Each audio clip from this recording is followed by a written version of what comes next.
오늘 함께 오실 말씀 시편 5편 1절부터 12절까지 말씀입니다. 구약성경 806면 되겠습니다. 시편 5편 1절부터 12절까지 말씀, 한 절씩 교독하신 후에 마지막 12절 말씀은 함께 읽도록 하겠습니다. 여호와여, 나의 말에 귀를 기울이사 나의 심정을 헤아려 주소서.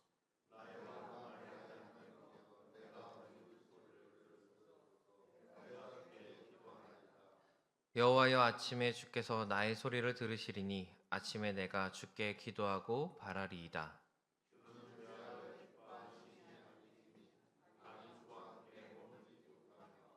오만한 자들이 주의 목전에 서지 못하리이다. 주는 모든 행악자를 미워하시며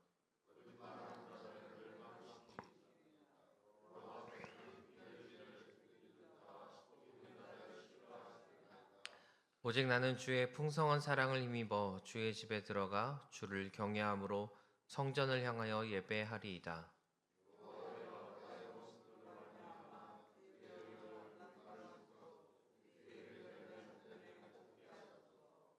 그들의 입에 신실함이 없고 그들의 신중이 심히 악하며 그들의 목구멍은 열린 무덤 같고 그들의 혀로는 아첨하나이다.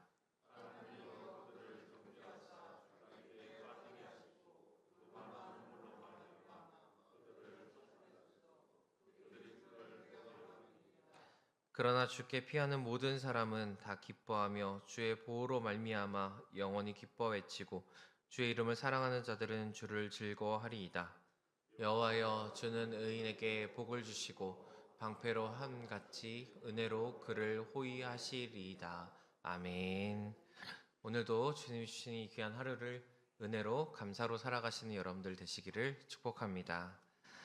제가 올해 들어서 이제 새벽 예배를 준비하면서 시편을 좀 읽어가 보자라고 결심을 하고 이제 같이 묵상하고 나누고 있는데, 시편을 읽다 보니까 1편이 복 있는 사람 이렇게 시작을 하잖아요. 당연히 좀 밝은 이야기들이 이어지겠다 싶었는데 웬걸 이제 2편부터 다윗이 나오더니 오늘도 고난 속에 다윗이 찬양을 하고 또 하나님을 고백하는 이야기들을 나누게 됩니다.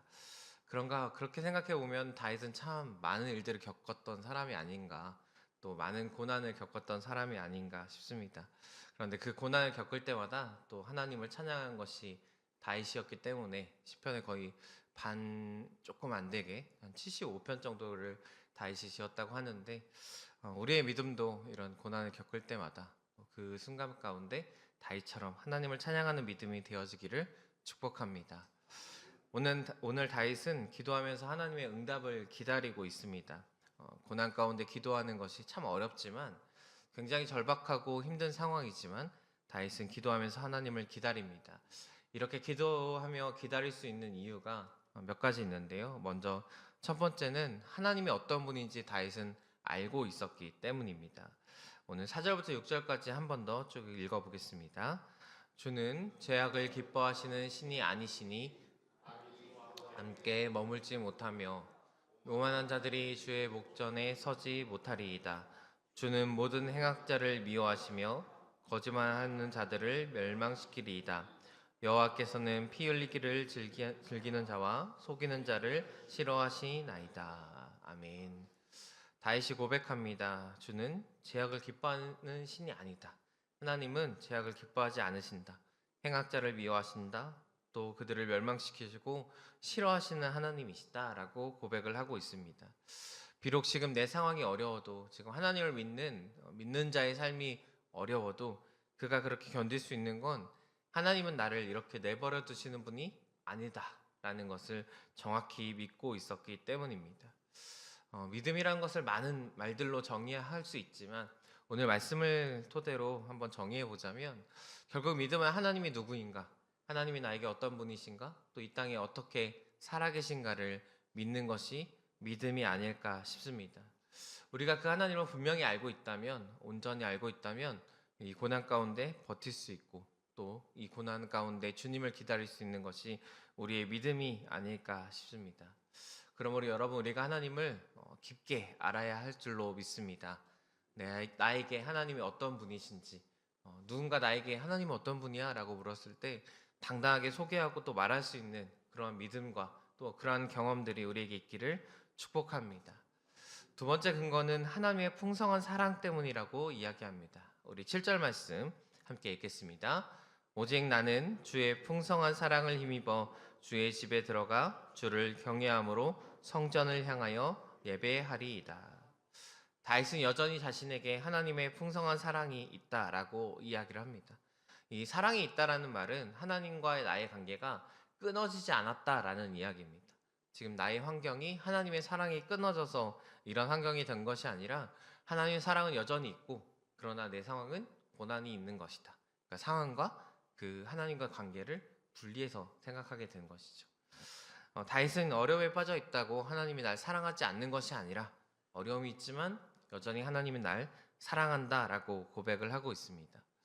우리도 한번 생각해 보면 자녀된 우리가 혹은 나의 자녀들이 부모가 사랑하지 않아서 힘든 삶을 살아가는 것이 아니지 않습니까? 부모가 사랑하지만 우리의 삶은 힘든 상황에 빠질 수 있다라는 것이죠. 언젠가 주일 말씀 가운데 그런 말씀이 있었습니다. 우리가 고난을 이겨내는 것이 방법이 우리에게 위로가 있기 때문에 그 고난을 이겨나갈 수 있다라고. 우리에게 가장 큰 위로가 있다면 하나님의 사랑인 줄로 믿습니다. 오늘도 절대 끊어지지 않는 하나님의 사랑이 우리에게 있기 때문에 우리가 어떤 상황이 되더라도 그 상황들을 이겨나갈 수 있는 줄로 믿습니다. 신약 성경에서는 이 사랑에 대해서 이렇게 고백합니다. 로마서 말씀인데요. 우리 화면을 보시면서 함께 읽어보겠습니다.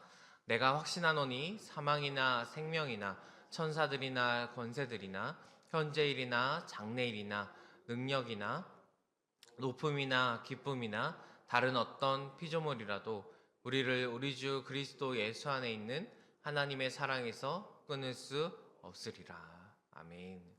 특별히 로마서의 이 8장의 말씀은 복음에 대해서 굉장히 깊게 진술하고 있는데 그 마지막 이야기로 이렇게 이야기를 합니다. 그 어떤 것도 우리 안에 있는 주님의 사랑을 끊을 수 없다.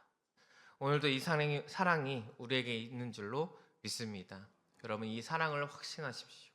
내 상황과 상관없이 내 상황을 뛰어넘어서 나에게 영원토록 풍성한 사랑을 주시는 그 하나님을 믿는 여러분들이 되시기를 축복합니다. 오늘 우리에게 이 사랑이 있다면 우리는 주님을 예배할 수 있게 됩니다.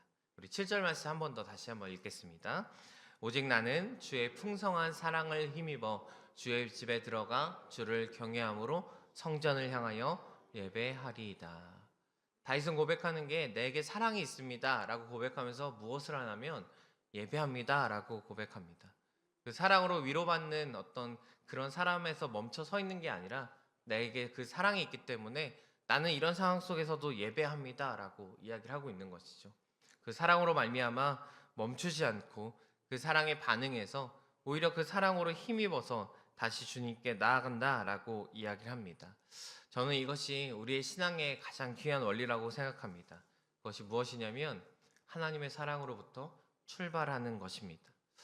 여러분 우리가 무언가를 하는 이유, 혹은 봉사하는 이유, 우리가 하나님 앞에 무언가를 하고자 하는 이유, 그것은 다 하나님의 사랑으로부터 출발해야 되는 줄로 믿습니다. 특별히 오늘 우리가 토요일을 지나고 또 내일 주일을 준비하는 토요일, 또 내일 주일에는 여러분들도 많은 봉사의 자리로 나아갈 텐데 내가 이것을 왜 해야 하는가, 또 내가 이것을 왜 하고 있는가, 그 유일한 이유가 있다면 우리가 하나님의 사랑을 받는 자이기 때문입니다. 하나님이 날 먼저 사랑하셨고 그 사랑이 너무 커서 그 사랑에 우리가 가만히 있을 수가 없어서 그 사랑으로 말미암아 우리가 봉사해야 되는 줄로 믿습니다. 그럼 만약에 우리가 하나님 앞에 봉사하면서 내가 이걸 왜 하고 있지? 혹은 우리가 사람이기 때문에 또 지쳐갈 때가 있지 않습니까? 그럴 때 여러분 한번 생각해 보십시오. 내 안에 과연 하나님의 사랑이 있는가? 사랑이 있다면 다시 한번 생각해 보십시오. 그 사랑이 얼마나 크고 놀라운가? 그것을 깨닫는다면 우리 안에 그 지침이 다시 회복될 줄로 믿고 오늘도 우리가 봉사하는 일들이, 주 앞에 나아가는 일들이 기꺼이 나아갈 수 있는 줄로 믿습니다. 그러므로 우리가 구해야 할 것은 이 사랑의 풍성함을 구하십시오. 내 안에 말라있는 그 사랑의 풍성함을 구하시고 할 수만 있다면 그 사랑이 정말 차고 넘쳐서 그 사랑으로 말미암아 우리가 행할 수 있는 우리 여러분들 되시기를 축복합니다. 우리가 새해가 돼서 새해 복 많이 받으세요라는 인사를 많이 하는데 저는 그때마다 이런 인사를 덧붙입니다. 많이 받고 넘치도록 받아서 저 좀 주십시오라고.